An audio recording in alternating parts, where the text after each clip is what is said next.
Welcome to Filmscore Fantastic, the podcast that takes you on a magical, thrilling, and sometimes emotional journey through the world of film, television, video game, and theme park music, presented to you by the Knittel Imaginarium. I am your host, Chris Knittel, and I am excited to be back to relaunch the series. We have a bunch of exciting shows to share with you in the near future. For our return, we want to go all the way back to the beginning. For today's show, we want to take you on a historical journey of the film score. Answer questions like, what is a film score? What are the origins of the film score? What is the process of creating a film score?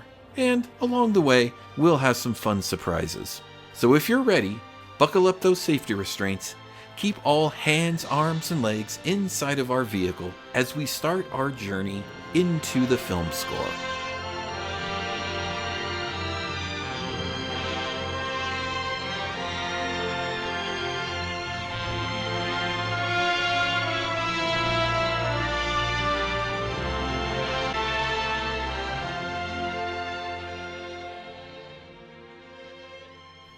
So what is a film score?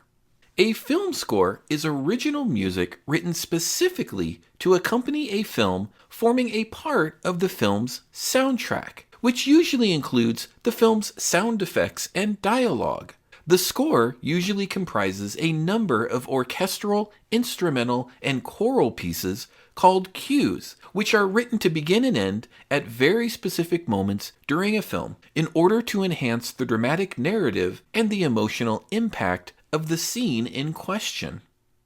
When purchasing your favorite score, many films present you with multiple options. The film score is different than the film soundtrack. As a soundtrack, while sometimes containing original music composed by the film's composer, is the songs and other music that appears in the film. Before we talk about the process of scoring a film, let's run through a brief history of music in film and the key composers and film companies who have contributed to the development of film music as an art. Then, on to the process of how a film score goes from idea to what we hear in the theater. We will be breaking down the 120 or so years into eras, as this way we can follow the progression to what we have today. So where did this all start? Music has always been part of the movie-going experience. Before sound was integrated into the actual film, considerable efforts were made by the filmmakers and theaters to provide some form of a soundtrack to accompany the movies being screened. This was for one very specific reason. It was really an attempt to drown out the sound of the projectors, which at the time were pretty loud. This very first era is what we call the silent era of films. During what is known as the silent film era, from sometime in the 1890s to 1929 specifically, the film music was provided by each individual theater, either by phonograph, as performed live by flesh and blood musicians, and in some very rare instances a full-blown orchestra. In the first two cases, a pianist or organist would use their vast classical musical knowledge to improvise to the film, or a small ensemble of musicians would perform classical pieces in the background as the film played. The majority of the pieces chosen were from the classical music period known as the Romantic era. Think Tchaikovsky, as this music was and still is considered more dramatic than other classical musical eras. And in fact, a vast majority of film scores are scored in the Romantic style even to this day. How this would work depended on the mood trying to be conveyed on screen. The musician would select the classical piece to best match the on-screen action or elements. You might have heard Toccata and Fugue in D minor, composed by Johann Sebastian Bach, to convey a scary or horror atmosphere.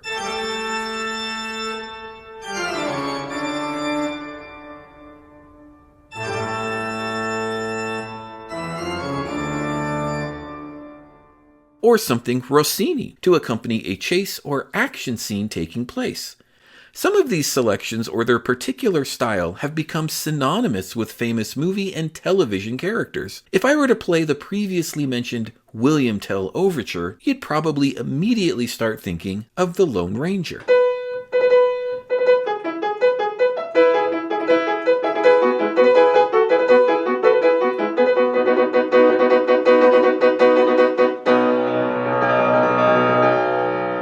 For the vast majority of films and the theaters they were being shown, this is the type of experience you would have encountered. In 1914, the Oz Film Manufacturing Company began sending full-length scores of original music composed by Louis F. Gottschalk, specifically to accompany their films. The Oz Film Manufacturing Company was a short-lived independent film studio from 1914 to 1915. The studio was founded by L. Frank Baum, Louis F. Gottschalk, Harry Marston Halderman, and Clarence R. Rundell. Its goal was to produce quality family-oriented entertainment in a time when children were primarily seeing violent westerns.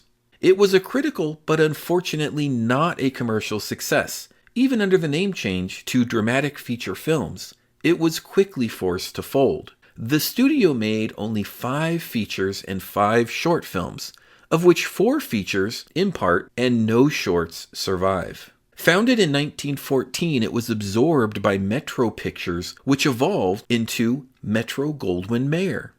Louis Ferdinand Gottschalk, born October 7, 1864, was an American composer and conductor born in St. Louis, Missouri. The son of a Missouri governor, also named Louis, he studied music in Stuttgart, Germany, where his father, a judge, was American consul. After the closure of the Oz Film Manufacturing Company, Gottschalk went on to compose for many early motion pictures, working for famous filmmakers such as D.W. Griffith and Charlie Chaplin, among others. In fact, Gottschalk is credited with composing the earliest known full-length feature film scores for a series of Oz films. These films include The Patchwork Girl of Oz, The Magic Cloak of Oz, His Majesty the Scarecrow of Oz, and The Last Egyptian, all in 1914. At a time when classical cue sheets were the norm. Of course, most of this music does not survive. However, we do have a very special treat for you. We here at Filmscore Fantastic have gotten our hands on a piece of music composed by Mr. Gottschalk. The piece is called The March of the Golden Imps. Now, The March of the Golden Imps is a fascinating and little-known piece of orchestral music from the 1913 musical The Tick-Tock Man of Oz. The late James Patrick Doyle first discovered it in early 2001. Since this piece was never published officially, one wonders if other pieces of instrumental music from the time might be discovered too, but are still as of yet unknown. Once discovered, James proceeded to orchestrate the music and record the piece on synthesizer. The March of the Golden Imps was a piece of orchestral music from Act 2 of the show. The piece is set in the Gnome King's metal forest and was a number to show off the chorus girls' glittery talents. Even though this was composed for a musical and not part of any of the film's original scores from the Oz Film Manufacturing Studio, it does offer a musical glimpse of what you might have heard if you were watching one of these films at the time. Although it wouldn't surprise me to find that one or two of these themes may have made its way somewhere into one of those early scores. Here is The March of the Golden Imps from the 1913 musical The Tick-Tock Man of Oz, composed by Louis F. Gottschalk, orchestrated and performed by James Patrick Doyle.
The March of the Golden Imps has a passing resemblance to Victor Hebert's March of the Toys from Babes in Toyland.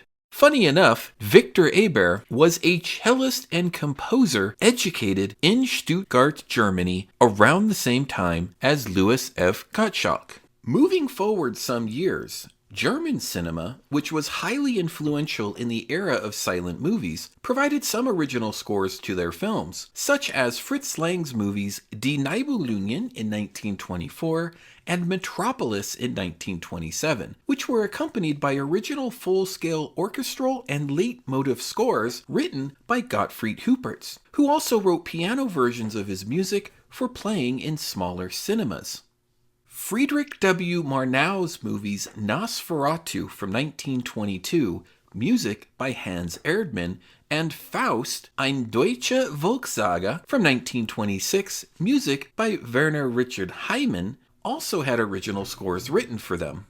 In France, before the advent of talkies, Erich Satie composed what many consider to be the first frame-by-frame synchronous film score for director René Clair's avant-garde short Entr'acte from 1924.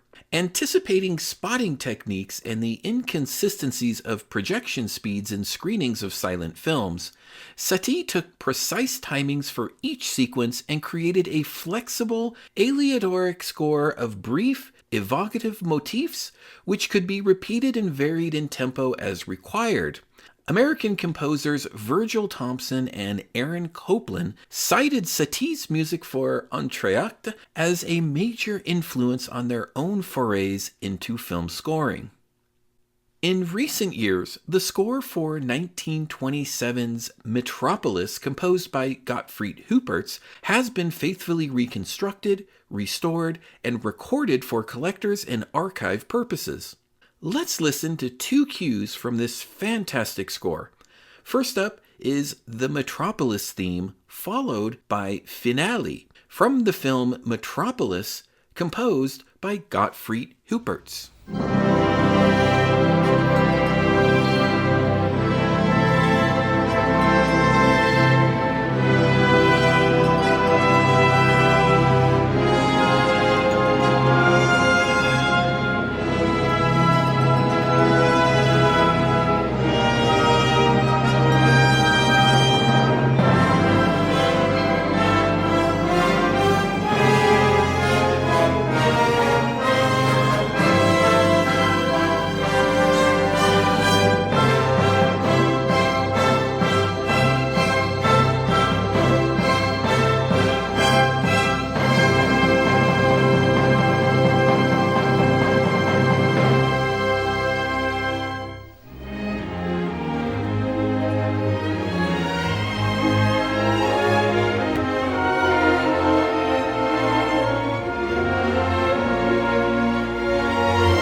must remember that very few films at this time had scores written for them, much less played by a full orchestra. Extremely rare, but you can imagine how amazing it must have been to be one of the lucky few to have seen a movie in this way.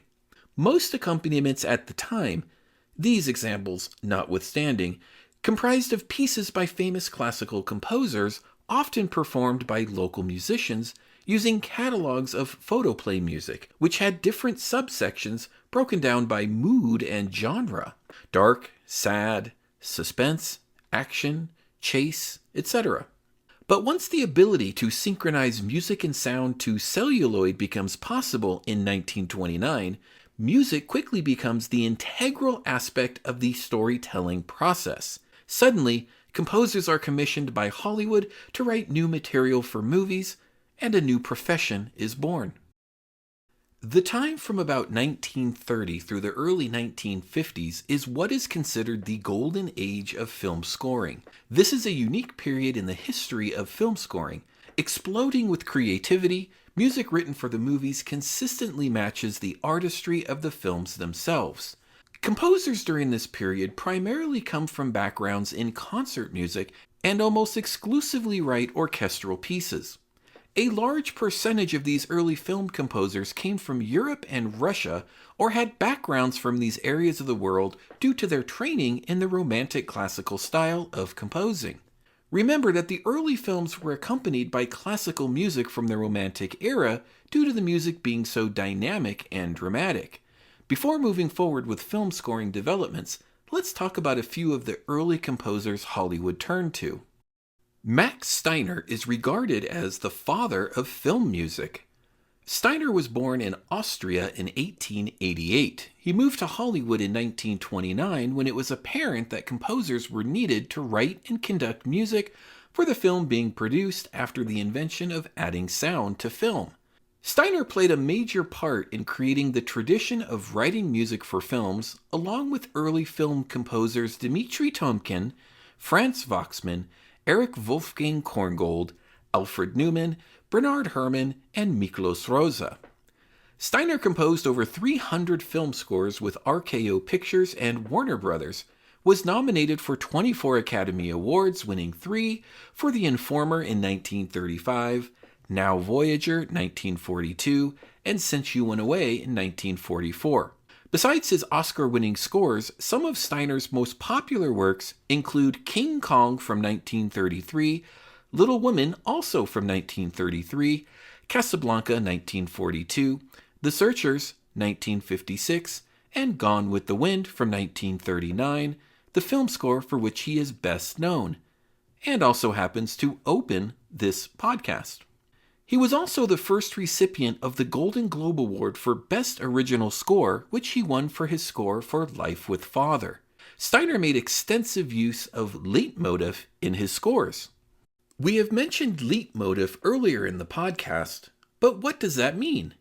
Leitmotif is a technique of composing created by German operatic composer Richard Wagner, wherein specific instruments or musical themes are assigned to individual characters or events. A great example of this is the classical piece Peter and the Wolf, composed by Sergei Prokofiev. Peter and the Wolf is a symphonic fairy tale for children written in 1936, wherein a narrator retells a children's story while the orchestra musically illustrates it. Each character of this tale is represented by a corresponding instrument and musical theme in the orchestra. The bird by a flute.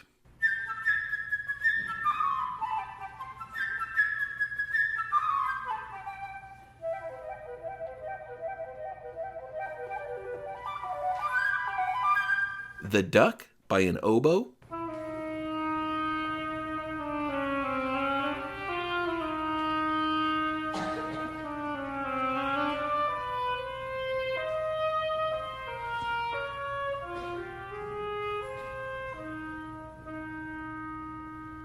The cat by a clarinet playing in low register.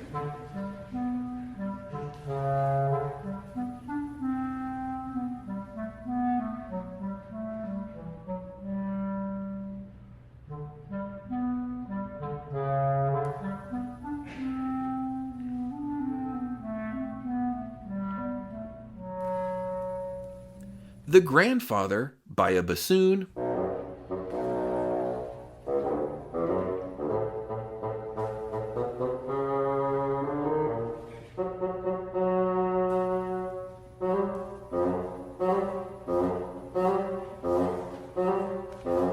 The Wolf by three horns,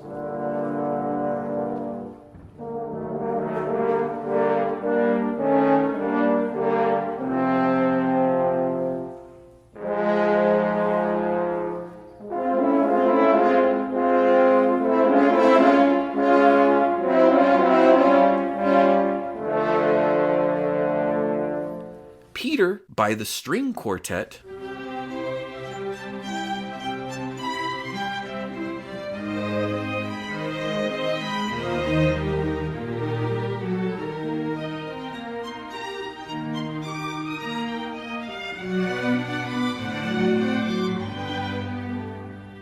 and The Shooting of the Hunters by the kettle drums and bass drum.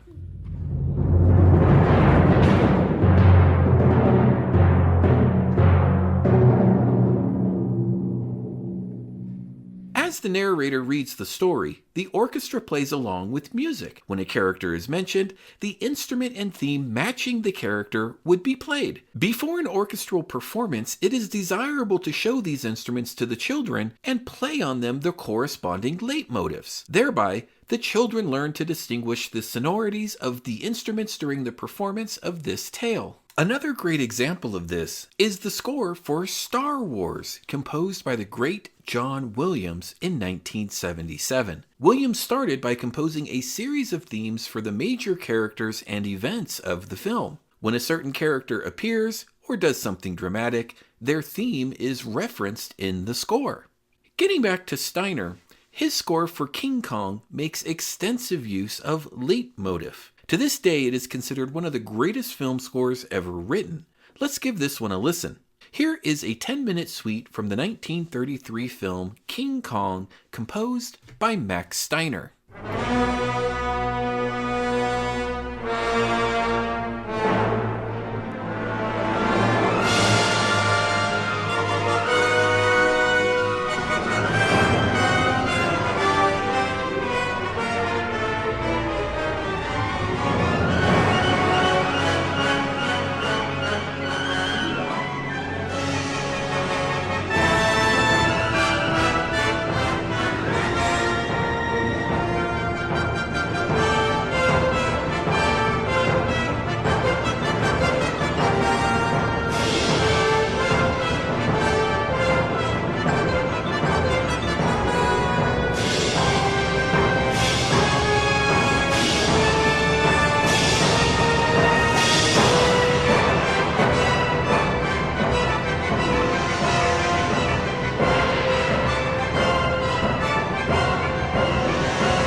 Moving on to another influential early film composer, Erich Wolfgang Korngold, an Austrian-born composer as well, born in 1897.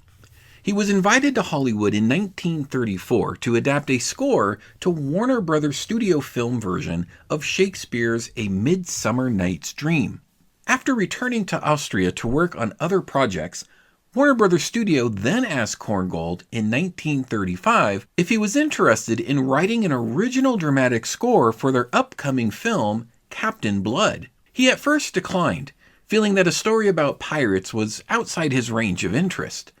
However, after watching the film with a dynamic new star, Errol Flynn, alongside Olivia de Havilland, he changed his mind.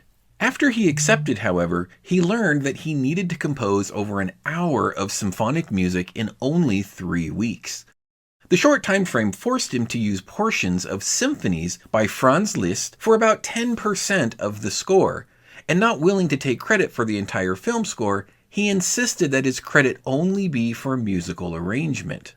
Captain Blood became an immediate hit with an Oscar nomination for the score. As Korngold's first fully symphonic film score, it marked a milestone in his career as he became the first composer of international stature to sign a contract with a film studio. Korngold went on to score 6 more films starring Flynn. In addition, Captain Blood opened the way for other costumed romantic adventures which hadn't been seen since the silent era.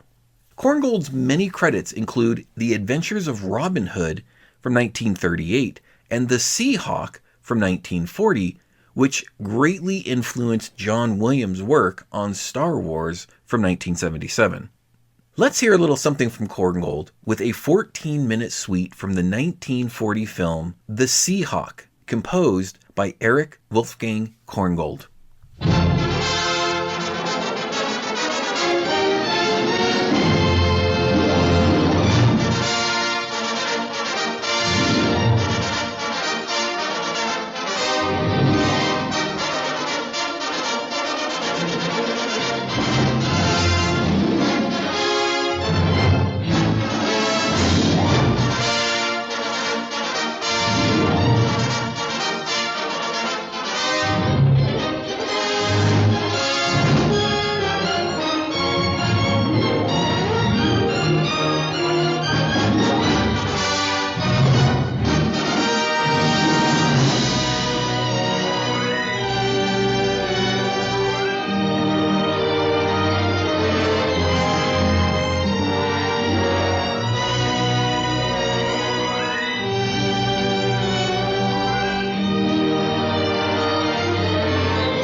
Such a fantastic score. Rest assured, in the future, we will be dedicating one, probably multiple podcasts to Erich Wolfgang Korngold. For the last of these early film composers we will talk about for this podcast, Franz Waxman. Franz Waxman, born the 24th of December 1906, was a German composer of Jewish descent. Waxman worked as an orchestrator for the German film industry. His first dramatic score was for the film Lilium in 1934. That same year, Waxman suffered a severe beating by Nazi sympathizers in Berlin that led him to leave Germany and move with his wife first to Paris and soon after to Hollywood. In Hollywood, Waxman met James Whale, who had been highly impressed by Waxman's score for Lilium and asked him to write the score for The Bride of Frankenstein in 1935. The success of this score led to the young composer's appointment to head of music at Universal Studios. Waxman, however, was more interested in composition than musical direction, and in 1936 he left Universal to become a composer at MGM.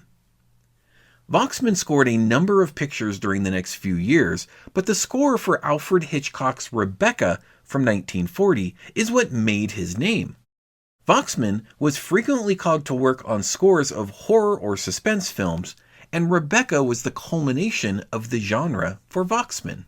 In 1943, Waxman left MGM and moved to Warner Brothers, where he worked alongside film composers Max Steiner and Erich Wolfgang Korngold. A period of extended composition followed, including such films as Mr. Skeffington from 1944 and Objective Burma from 1945. A climactic scene in Objective Burma was scored fugally, and this would become one of Waxman's trademarks, returning in The Spirit of St. Louis from 1957 and Taras Bulba from 1962. Now, I'm fairly certain that many of you just heard a word that you've probably heard for the very first time. That would be fugally. The definition of this strange word, fugally, is a musical composition whose basic structure consists of a theme or set of themes stated successfully in different voices. If you're thinking this word sounds very much like fugue, as in toccata and fugue, you're on the right track. Waxman received 12 Academy Award nominations and won 2 Oscars in consecutive years, the first for Sunset Boulevard and A Place in the Sun. Let's give a listen to a selection from one of Waxman's early scores for the horror classic and one of my favorite films, The Bride of Frankenstein, from 1935. Here is the track The Creation from the original score to The Bride of Frankenstein, composed by Franz Waxman.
There are many more of these early composers who accomplished amazing things and wrote phenomenal scores.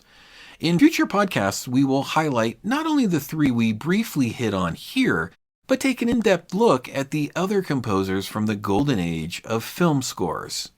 On a final note for today's podcast on this era is that Walt Disney was actually the first to publish what today we would call a soundtrack for Snow White and the Seven Dwarfs in 1937. Of course, the composers for Snow White and the Seven Dwarfs were Frank Churchill and Larry Morey, with songs by Paul J. Smith and Lee Harline. Join us next time on Filmscore Fantastic as we move into the next era of film scoring and music with the introduction of jazz, original pop songs, as well as the proliferation of the Western. See you next time, everybody.